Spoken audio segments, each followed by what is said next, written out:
Hello दोस्तों, स्वागत है आपका आपके पसंदीदा YouTube platform notebook global academy पे। तो सबसे पहले बताएंगे कैसी रही आपकी दिनचर्या और कैसे हैं आप सभी।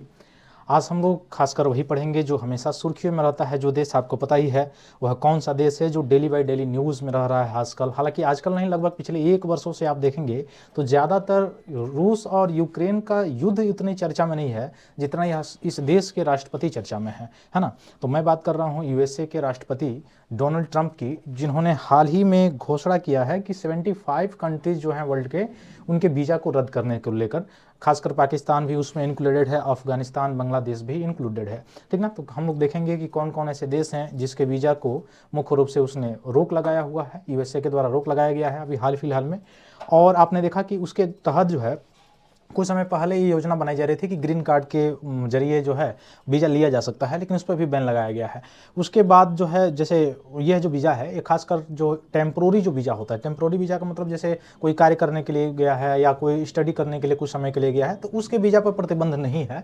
यह खासकर उन लोगों के वीज़ा पर प्रतिबंध है जो मुख्य रूप से वहाँ पर निवासी होना चाहते हैं, निवास वहाँ पर प्राप्त करना चाहते हैं, तो उनके वीज़ा पर प्रतिबंध लगाया गया है। लगभग 75 इंक्लूडिंग कंट्रीज़ हैं, जिसमें इंक्लूडिंग पाकिस्तान, अफगानिस्तान, बांग्लादेश भी है। तो कौन कौन से देश हैं इसमें हम लोग देखेंगे।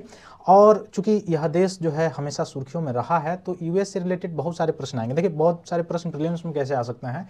एक तो इसका लोकेशन बेस्ड क्वेश्चन आ सकता है, इसका जहाँ पे सैटेलाइट लॉन्च होता है उससे रिलेटेड, सैटेलाइट से रिलेटेड, ग्लोबल जो चीज़ें हैं इससे रिलेटेड, और खासकर जो है यहाँ पे जो माउंटेन्स हैं, रिवर हैं, लेक्स हैं, इनसे रिलेटेड, या यहाँ पे जो सुनामी अभी कुछ समय पहले जो तूफान आया हुआ था उससे रिलेटेड क्वेश्चन आ सकता है।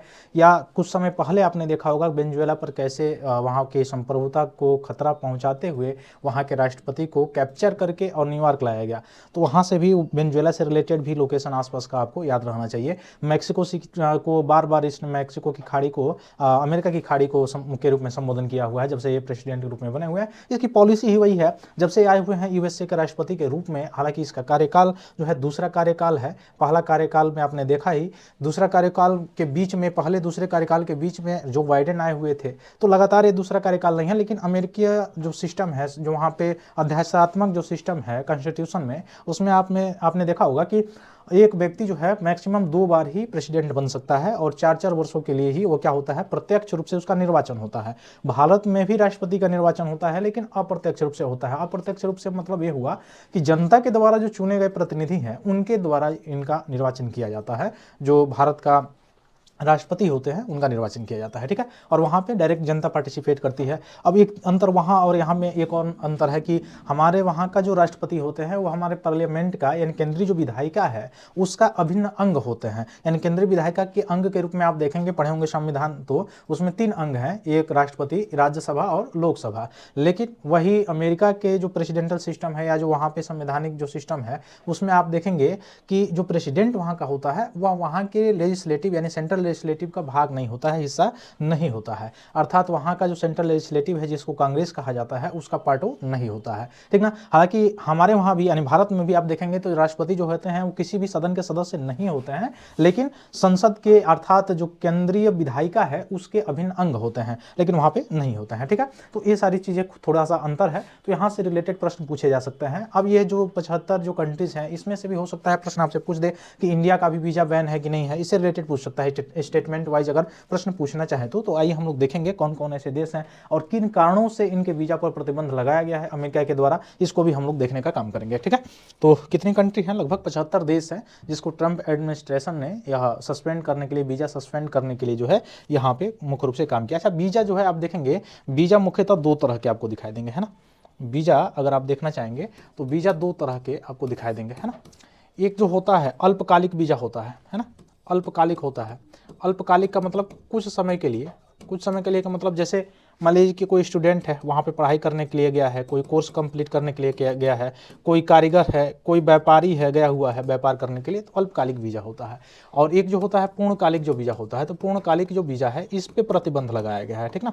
इस चीज़ को याद रखिएगा, पूर्णकालिक जो वीज़ा होता है उस पर प्रतिबंध लगाया गया है, अल्पकालिक वाले पे नहीं लगाया गया है, ठीक ना। और पूर्णकालिक में भी केवल कितने पे, 75 जो कंट्रीज़ हैं उन पे लगाए गए हैं। कौन कौन कंट्रीज़ है अभी आगे हम लोग देखेंगे। अभी पूर्णकालिक वीज़ा में वे लोग भी आ सकते हैं जो लोग निवासी हैं, जो वहाँ पे बिल्कुल निवास बना के, अपना हाउस बना के वहाँ पे रहना चाहते हैं, वहाँ की नागरिकता लेना चाहते हैं, इनसे रिलेटेड भी आप इसको जोड़ सकते हैं। फिर वीज़ा आपने देखा होगा, वीज़ा क्या होता है। अच्छा, ये दो चीज़ें हैं, एक है पासपोर्ट, है ना, पासपोर्ट, और एक है वीज़ा। दोनों में अंतर क्या होता है? देखिए, पासपोर्ट जो होता है वो आपकी पहचान है, जो आपके देश के द्वारा, आपके जो है विदेश मंत्रालय के द्वारा जारी किया जाता है, ठीक ना, फॉरेन मिनिस्ट्री के द्वारा जारी किया जाता है पासपोर्ट, तो वह आपका आइडेंटिटी है, एक तरह का पहचान है। और जो ये वीज़ा होता है वह उस देश में जाने की अनुमति होती है ना, जिस देश में आपको जाना है। तो किस और भी जैसे अल्पकालिक वीज़ा में आप देखेंगे टूरिज्म वीज़ा भी हो सकता है ना। टूरिज्म वीज़ा भी किस में आएगा? अल्पकालिक में आता है, कुछ निश्चित समय के लिए वो वीज़ा दिया जाता है, जिसके अंतर्गत आपको फिर ट्रैवलिंग करके लौट आना होता है, ठीक। तो वीज़ा क्या होता है? किसी देश में जाने की आपको अनुमति जो अनुमति दी जाती है उसको क्या कहा जाता है? वीज़ा कहा जाता है, ठीक है। तो इस चीज़ को आप समझ रहे होंगे। तो हाल ही में अभी 21 जनवरी 2026 से लागू हो जाएगा 75 देशों के नागरिकों के लिए अप्रवासी वीज़ा, यानी वे वीज़ा जो विदेशी नागरिकों को संयुक्त राज्य अमेरिका में अस्थायी रूप से रहने के लिए अनुमति देता है, उस वीज़ा को स्थगित कर दिया गया है, प्रतिबंधित कर दिया गया है, जिसके कारण अस्थायी रूप से वह अमेरिका में रह रहे थे या रहने के इच्छुक थे, है ना। तो मैंने अभी आपको हाल ही में बताया है कि वीज़ा दो तरह के, अल्पकालिक और पूर्णकालिक। तो पूर्णकालिक वाले पे क्या किया गया है? प्रतिबंध लगाया गया है 75 देशों के वीज़ा पे, है ना। अब वीज़ा निलंबन और गैर प्रवासी वीज़ा पर यह लागू नहीं होगा। गैर प्रवासी मतलब जैसे कोई पर्यटन करने जा रहा है, अध्ययन करने जा रहा है, बिजनेस के अकॉर्डिंग मतलब संदर्भ में जा रहा है, ठीक ना, तो वह वहाँ पे होता है, और अस्थायी कार्य वीज़ा होता है, उसको जारी किया जाता है, तो वह उसको प्रतिबंध नहीं किया गया है और उसको कोई देश प्रतिबंध करेगा भी नहीं। क्यों? जैसे भारत में अब टूरिज्म वीज़ा जो है आसानी से मिल जाती है, तो टूरिज्म वीज़ा बहुत सारे देशों में मिलती है, जिससे वहाँ की अर्थव्यवस्था उस पर टिकी है और चलती रहती है। सबसे ज़्यादा अर्थव्यवस्था आप देखेंगे, बहुत सारे ऐसे देश हैं दुनिया के जिसकी अर्थव्यवस्था टूरिज्म से ही चलती है, ठीक ना। जैसे मालदीव देख लीजिए, है ना, वहाँ पर भी सबसे ज़्यादा जो वहाँ पे अगर आप देखेंगे तो उसका जो अर्थव्यवस्था होती है, इकोनॉमिक होता है, वह टूरिज्म से ही मुख्य रूप से डिपेंडेबल है, ठीक। तो ऐसे बहुत सारे देश हैं जिसका, तो इसको तो प्रतिबंध कोई देश नहीं करेगा। फिर व्यापार वाला चीज़ में भी नहीं करेगा। क्यों? क्योंकि व्यापार एक्सपोर्ट इंपोर्ट होगा, तो उसका जैसे अब अमेरिका के संदर्भ में अगर देखा जाए तो वहाँ पर व्यापार प्रतिबंध तो करेगा नहीं। हाँ, टेरिफ बढ़ाया भारत पे, टेरिफ बढ़ाएगा अन्य देशों पर, ताकि यहाँ की वस्तुओं जो वहाँ पे उसके डोमेस्टिक मार्केट में जा रही है उस पर प्रतिबंध लगे, लेकिन अपनी वस्तुओं को वह बिल्कुल खुला छोड़ेगा ही नहीं छोड़ेगा। तो व्यापारी आएंगे जाएंगे खरीदेंगे तभी तो उसकी वस्तु को खरीदेंगे, वहां पे जाएंगे तो इस पे तो प्रतिबंध लगाने की कोई चांसेस नहीं होते हैं, ठीक ना। तो इसको कॉमन सेंस से आप कर सकते हैं, ठीक ना। इसमें कोई, अब देखिए यही 75 नेशंस हैं, 75 कंट्रीज हैं जिसके वीजा को मुख्य रूप से क्या किया गया है? प्रतिबंधित किया गया है। देखिए पहले लिस्ट पे ही अफगानिस्तान है, ठीक ना। अफगानिस्तान हो गया, अल्बानिया हो गया, अल्जेरिया हो गया, ठीक ना, फिर बरबुडा हो गया, आर्मेनिया हो गया, अजरबैजान हो गया। ये सब जो अजरबैजान, आर्मेनिया आप देखेंगे कैस्पियन सी जो है उससे सीमा साझा करते हैं, एक प्रकार का लेक है कैस्पियन सी, ठीक ना। फिर बहामोस हो गया, बांग्लादेश हो गया, बांग्लादेश को भी इसमें प्रतिबंधित किया गया है, ठीक ना। फिर भूटान को भी प्रतिबंधित किया है, ब्राज़ील को भी किया है, म्यांमार को भी किया है, कंबोडिया को भी किया है, ठीक ना, कैमरून को भी किया है। फिर आप देखेंगे कोलंबिया को भी किया है, क्यूबा को भी किया है। एक क्यूबा, अधिकतर देश आपको दिखाई दे रहे हैं साउथ अफ्रीका जो है, और जो वेस्ट एशिया है उनके दिखाई दे रहा है। अभी साउथ ईस्ट एशिया के भी देश इसमें देखने को मिलेंगे आपको। फिर DRC जो है वह हो गया, फिर डोमिनिसिया हो गया, इजिप्ट भी इसमें इसके अंतर्गत है, इरिट्रिया है, इथोपिया है ना। तो इथोपिया में अभी आपने देखा होगा कुछ समय पहले ज्वालामुखी का उद्गार हुआ था, तो वहां से भी प्रश्न पूछा जा सकता है, धुआंधार जो ज्वालामुखी आया हुआ था। फिजी हो गया, गैम्बिया हो गया, जॉर्जिया हो गया, है ना, घाना, फिर ग्रेनेडा, फिर ग्वाटेमाला हो गया, ग्वियना हो गया, हैती, ईरान, इराक, है ना। ईरान इराक आप देख ही सकते हैं, इसको तो प्रतिबंध इसको करना ही करना है, ठीक ना। जॉर्डन हो गया। देखिए इसमें इजराइल आपको नहीं दिखाई दे रहा होगा, दे रहा है क्या? नहीं दिखाई दे रहा हो। चाइना दिखाई दे रहा है? नहीं दिखाई दे रहा है। इजराइल हो गया, चाइना हो गया, इंडिया हो गया, यह इसमें प्रतिबंध में शामिल नहीं दिखाई दे रहे होंगे आपको, है ना। कजाकिस्तान हो गया, कुवैत हो गया, Kyrgyzstan, Laos, Liberia, Lebanon, Libya, ठीक ना, मालदोवास हो गया, मंगोलिया हो गया, नेपाल तक को भी इसमें प्रतिबंधित कर दिया गया है। एक नल्ला पाकिस्तान है, उसको भी प्रतिबंधित कर दिया हुआ है ना, ठीक है। रसिया को भी प्रतिबंधित किया हुआ है, सेंट लूसिया को भी, ठीक ना। तो ये सारी सोमालिया जो है उसको, Sudan, south Sudan, Syria, Togo, Thailand, Uganda, है ना, यमन, इस सबको प्रतिबंधित किया हुआ है। लेकिन किसको किसको? इंडिया को छोड़ दिया, चाइना को छोड़ दिया, इजराइल को छोड़ दिया, ठीक ना। देखिए जो इससे व्यापार करने के लिए इच्छुक है, जो इससे व्यापार ज़्यादा मात्रा में करेगा, जहाँ पे पॉपुलेशन ज़्यादा है, जहाँ पे मांग ज़्यादा है, उसको प्रतिबंधित नहीं करेगा। तो ये सारी चीज़ें हैं, 75 कंट्रीज हैं जिसको यह मुख्य रूप से इसमें इस सूची में किया हुआ है, ठीक ना। अब विदेश विभाग के अनुसार क्या बताया गया है कि यह रोक जो है अप्रवासी वीजा की जांच प्रक्रिया में संशोधन के व्यापक प्रयास का एक हिस्सा है, जिसके द्वारा ये सारी चीज़ें की जा रही हैं। वहाँ के विदेश मंत्रालय के द्वारा ये वक्तव्य कहा गया है, ठीक ना। फिर यह कदम देखा जाए तो ट्रंप के नेतृत्व में जारी जो रूढ़िवादी आव्रजन एजेंडा जो था उसी का एक हिस्सा है। जो अमेरिका फर्स्ट पॉलिसी है उसी का एक एजेंडा है, जिसमें अमेरिका के अलावा अगर किसी अन्य देश के नागरिक हैं उनको वहाँ से, आपने कुछ समय पहले देखा होगा जब जब जब ये नया प्रेसिडेंट चुन के आए हुए थे उस समय आपने देखा होगा बहुत सारे देश के जो इलीगल रूप से जो माइग्रेंट वहाँ पे हो गए थे उनको कैसे हथकड़ी लगा के और तो वहाँ के फोर्स के द्वारा उस देश में पहुँचाया जा रहा था, ठीक ना। तो उसको ऐसे भी पहुँचाया जा सकता था, हालांकि इलीगल जो माइग्रेशन है वो तो गलत है, लेकिन वह उस पर जो रिएक्ट किया गया, जो देशों को पहुंचाया गया उन नागरिकों को जिस तरह से, ठीक ना, वो भी एक तरह से क्वेश्चन मार्क है, सोचने वाली बात है। तो संभावित पैमाना प्रभाव पैमाना भी आप कह सकते हैं इसमें। गैर प्रवासी जो अप्रवासी वीजा है वो अभी मान्य है, मैंने बताया ही आपको, छात्र वीजा, पर्यटन, अस्थायी वीजा, ये सभी पे प्रतिबंध नहीं है। अब पाकिस्तान में देखिए, पाकिस्तानी नागरिक जो अमेरिका में अस्थायी निवास यानी ग्रीन कार्ड के जरिए जो अस्थायी निवास प्राप्त करने की योजना बना रहे होंगे IMF से लोन वगैरह लेके कहीं से, उनका आवेदन क्या हो जाएगा, निलंबन हो जाएगा, रद्द हो जाएगा, अब उनको मिलेगा ही नहीं। तो एक चीज़ सिक्योरिटी से रिलेटेड भी इसको टेंशन हो गया है, किसको, USA को। विश्व के बहुत सारे देशों में ये देखा गया है अलग अलग समय पे आतंकवादी घटनाएं, इवन अमेरिका में भी देखा गया।